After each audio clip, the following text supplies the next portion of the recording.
turaziranye abandi bose mfitanga investment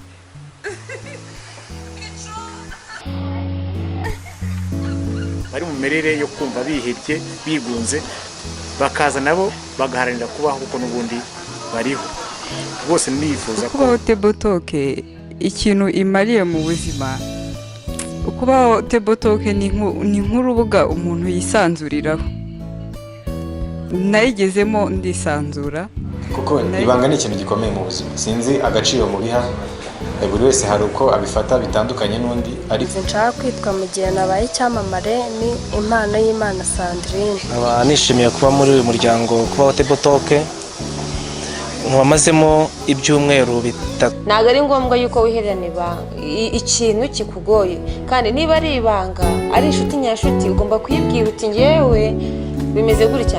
Nese umuntu yagiye kwiyahura umuntu ujye umenya ko abantu bagiye kwiyahura.